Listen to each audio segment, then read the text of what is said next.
Right, I am Miss Day. I will be your tutor for this year. Very nice to see you today. Actually, we should have a few more friends coming in, but I'm not going to wait for them. It's already 9 o'clock. So something about me. I have taught hold on, somebody is here. Okay. So I have taught for 20 years. Okay, so 18 years in secondary school, 2 years in primary school. All right, so I lead the science department. I'm very familiar with what is required, okay, for every level, P3 to P6, okay, Sec 1 to Sec 4. I'm very clear of that. And I am also very good at, telling whether students understand, whether students have any question by just looking at faces. That's why I said you turn on your camera will be best. Yeah, then I'll be able to tell. Sometimes you can be quite shy about asking questions, correct or not? Especially today, because we are only having our first lesson. So some of you might feel shy, uncomfortable. Okay, so by looking at your faces, I can tell whether you understood. Yes. And then sometimes you might be too sleepy. I can also do something to help wake you up. Can? So I will be guiding you this year on what is important in answering questions. So I'm not going to teach everything from scratch. You are supposed to prepare by watching the video, finishing up the worksheet, then come to class. Okay, I don't want to spend time teaching what teacher is teaching in the classroom. You should have paid attention. You should have learned already. And when you come here, I am going to show you examples. I'm going to guide you in answering questions. I think that is the most difficult part. Correct or not? In school, you listen to the teacher teach, you go through activities, that's all you learn, but you have not learned how to answer questions. Especially now you're in P5, right? P4 questions are easy. You agree? P4, you did quite well for all your subjects, right? Yes or no? Yes. Honestly, yeah, all of you are like that. Yes, you can unmute yourself and answer me, no problem. So you will naturally be very good. You will see that, wow, I score so high marks. Not, but I'm going to tell you a piece of bad news. In P5 onwards, or from P5 onwards, you will find that the demand for all the questions actually are very, very high.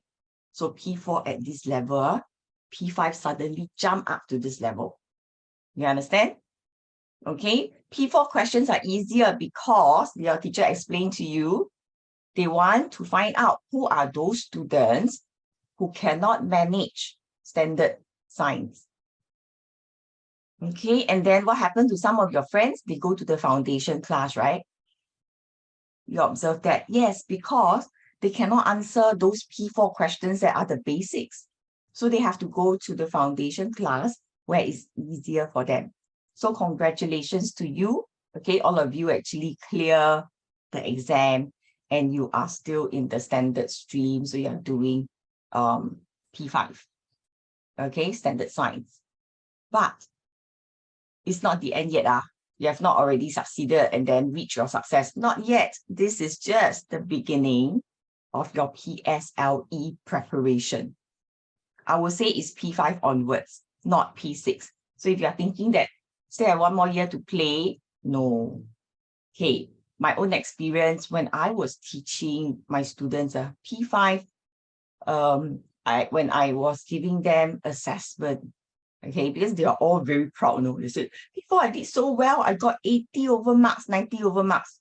Then P5, first assessment, do you know what happened? About half the class failed. You know that? From 80 over marks, they couldn't even pass. So they all got a shock. They said, what happened? And then parents were very concerned.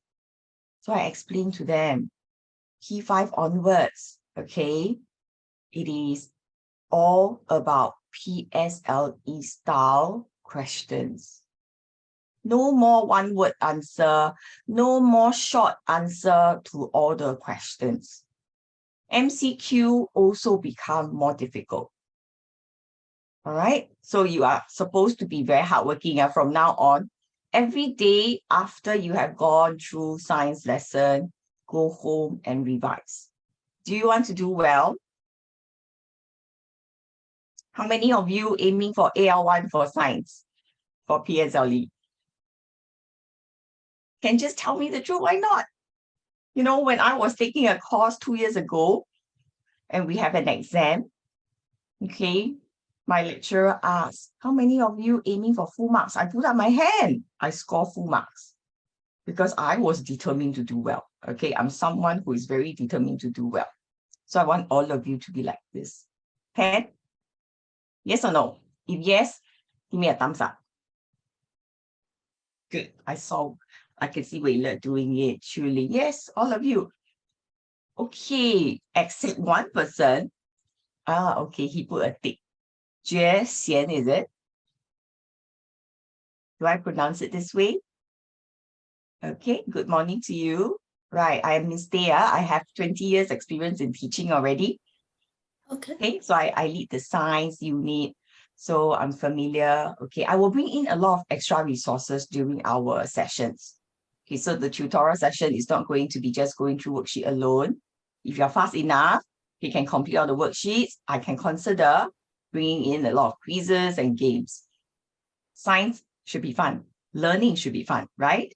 So if you do your work, if you really prepare yourself for the lesson, for the tutorial, I promise you, if you can finish fast from next lesson onwards, okay, if we can finish fast, we will have quizzes, okay, maybe Kahoots. Have you tried Kahoots before? Yeah, I love it. Do you? Okay, so we'll do that. We'll also play other games. So you must really prepare your work. Right, let me see. Okay, so we have Wei Le here, Chu Ling, Hot Rong, Jue Xian, Kenny's, is it? Is it Kenny's? Okay, Kenny's is here. Okay, let me move the attendance. Listen.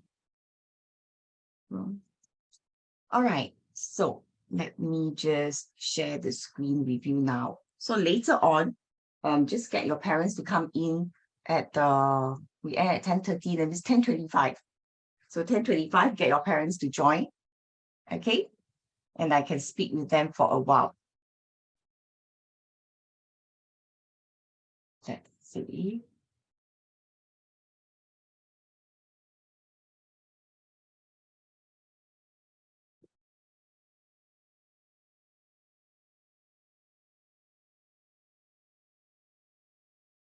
Can you see my screen? Oh.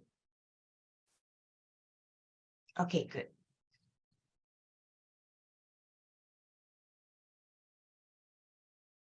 So this lesson, we are going to go through reproduction in animals, okay?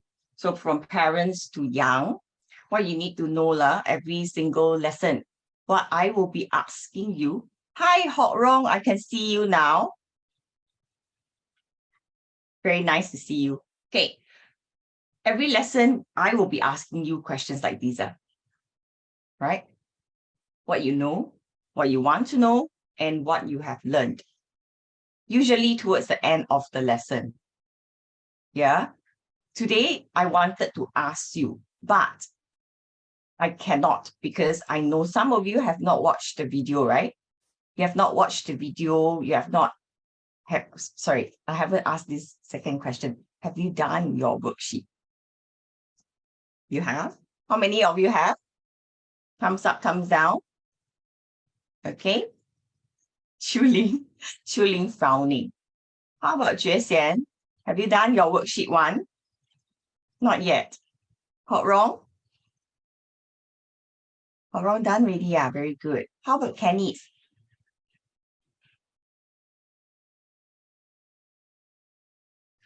Okay, maybe Kenny's went to the washroom. Good. Wei Le, you discover the reactions, right? You can put the thumbs up, thumbs down there. Okay, that will be helpful for me. Otherwise, you can unmute yourself and respond. All right. Okay, so that means next lesson onwards, when we start the lesson, I will be asking you, So what do you know from your own revision? Okay, I may even ask you, what do you want to know? All right, what you have learned, I usually ask at the end of the lesson. Okay, and then it will be the 3-2-1 strategy that I'm using. You will know what it's about after the lesson today, or at the end of the lesson today. Okay, so my question to you is this, okay, and then for point number 3, okay, you should have already informed your parents about joining us, right? Okay, so let me just show you this video since some of you did not watch the video in the portal. Okay, you can watch this.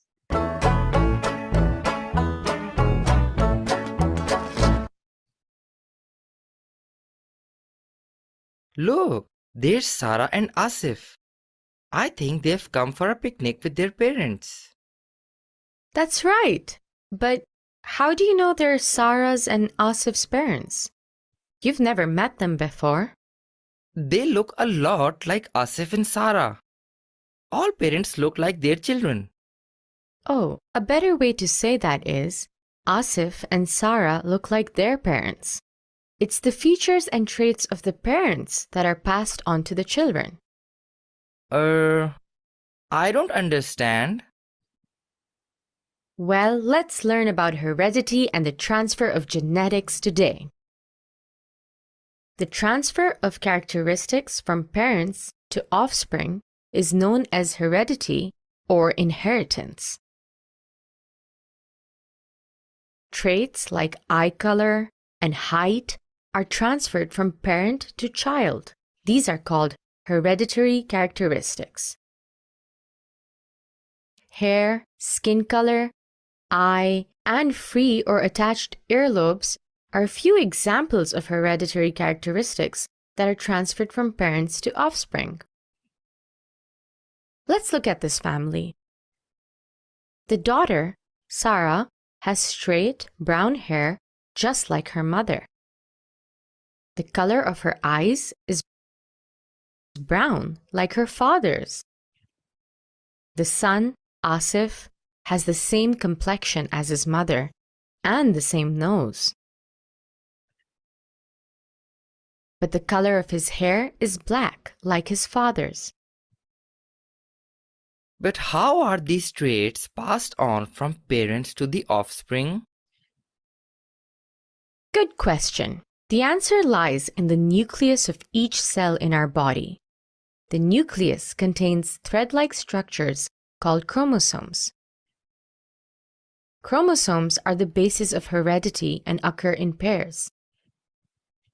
In each pair, one chromosome comes from the father, while the other comes from the mother. But how do we get the chromosomes from our parents? Chromosomes that come from the father are in the sperm, and chromosomes that come from the mother are in the egg. During fertilization, the sperm and the egg fuse together. A new individual grows from this fertilized egg with 23 chromosomes from the father and 23 from the mother. Look at this picture of human chromosomes. Can you count them? Each strand is a chromosome, so together there are 46 chromosomes in humans. The number of chromosomes varies for different species of animals and plants. Humans have 46 chromosomes, cats have 38 chromosomes, and onions have only 18. A chromosome is made up of DNA molecules packed together. The shape of the DNA looks like a twisted ladder, also called a double helix. Each chromosome is made up of thousands of genes. Genes? What are genes? Genes are the basic units of heredity located on chromosomes. They are short sections of DNA responsible for the transmission of characteristics from parents to offspring. Every hereditary